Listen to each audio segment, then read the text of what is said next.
là, on a parlé déjà de l'aspect social. Vous voyez qu'il y a des choses à vérifier, des choses dont on doit s'assurer avant de partir. L'aspect purement juridique, civil. Là, pareil, il va y avoir des conséquences à votre départ d'un point de vue juridique. Ces conséquences, ça, tout d'abord, le régime matrimonial sous lequel vous êtes marié. Imaginons donc du coup un couple marié.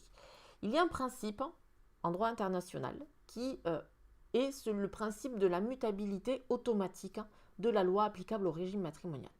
C'est-à-dire que concrètement, si les époux n'ont pas opté expressément pour la loi applicable, notamment dans un contrat de mariage, eh bien alors, la loi du régime matrimonial peut changer dans le temps, puisque si ce n'est pas si s'installent dans l'état de leur nationalité commune, c'est cette nouvelle loi qui va s'appliquer. Si ils ont une résidence habituelle depuis plus de 10 ans dans un État, c'est la loi de cet État qui va s'appliquer. Ou si c'est la première résidence commune dans un État après le mariage, c'est cette loi qui va s'appliquer. Et en fait, on peut se retrouver dans des situations où un couple qui a eu de différents états de résidence peut avoir eu plusieurs régimes matrimoniaux de façon cumulative. Et bien sûr, la problématique, elle n'est pas pendant la vie de ce régime matrimonial-là, mais la problématique va se situer lors de la liquidation du régime matrimonial. La liquidation du régime matrimonial, c'est à quel moment? Au moment d'un divorce, bien sûr, mais aussi au moment d'un décès.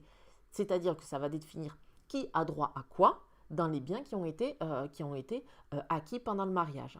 Donc ça peut être une grosse difficulté. Donc attention à ce principe de mutabilité automatique de la loi au niveau des régimes matrimoniaux. Autre problématique que l'on rencontre, c'est en termes de succession. Imaginons donc, je suis français et j'habite depuis 15 ans dans un pays X ou Y, et j'ai des biens dans un autre pays. Eh bien, quelle est la loi qui va régler ma succession?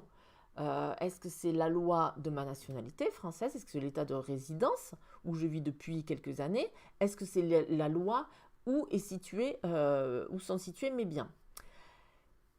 Et il peut y avoir des conséquences importantes, puisque les héritiers peuvent ne pas être les mêmes en fonction de la loi qui va être applicable. En France, on a un principe qui est la réserve héréditaire qui protège les enfants, qui fait qu'on ne peut pas déshériter ses enfants.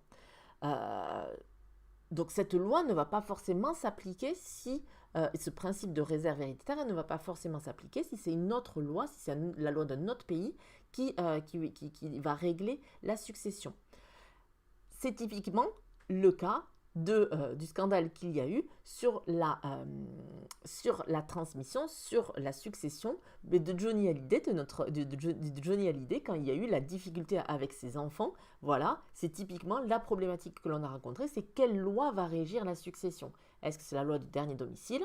Donc là, en l'occurrence, c'était les États-Unis, donc qui permettait de déshériter, entre guillemets, l'ensemble de ses enfants, et quelques-uns de ses enfants, ou est-ce que c'est la loi de nationalité? Et dans ces cas-là, il y a la réserve héréditaire qui s'applique.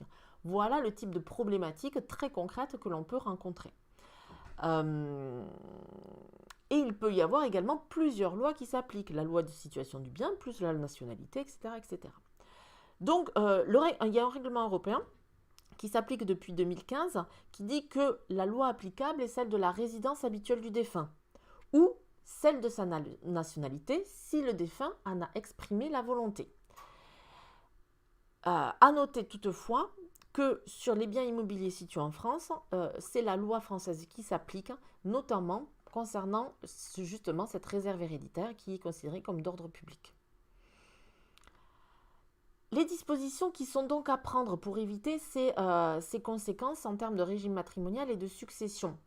Les dispositions à prendre pour le régime matrimonial, c'est adopter un contrat de mariage, rédiger un contrat de mariage. Alors ce contrat de mariage, il peut être fait au moment du mariage lui-même, c'est le choix initial du régime matrimonial, et dans ces cas-là, le régime applicable ne peut pas être « je suis française, mon conjoint est anglais, on se marie en Italie », on ne peut pas choisir comme régime matrimonial le régime allemand. On ne peut choisir que l'état de résidence des époux, de l'un au moins des deux époux, ou l'état de la nationalité d'au moins d'un des deux époux. Donc, en l'occurrence, dans mon exemple, ce sera soit le régime matrimonial français, un régime anglais ou un régime italien. On peut également changer la loi applicable au cours du mariage. Je rajoute un autre élément d'extranéité à mon exemple. Nous partons nous installer en Chine. Finalement, le régime matrimonial chinois nous convient, nous semblerait intéressant pour nous. Eh bien, on peut demander à changer la loi applicable et choisir, dans ces cas-là, la loi, le régime matrimonial chinois. Voilà.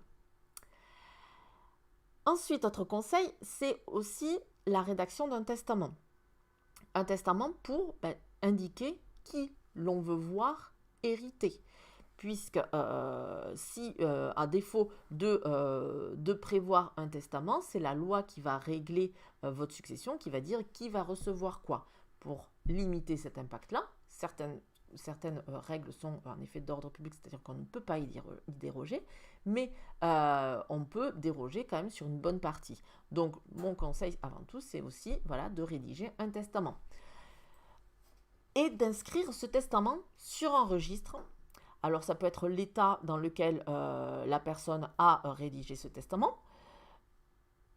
Ça peut être donc du coup une autorité publique ou toute personne habilitée donc à inscrire le testament sur le fichier des testaments. C'est un fichier qui existe dans le monde entier. Voilà.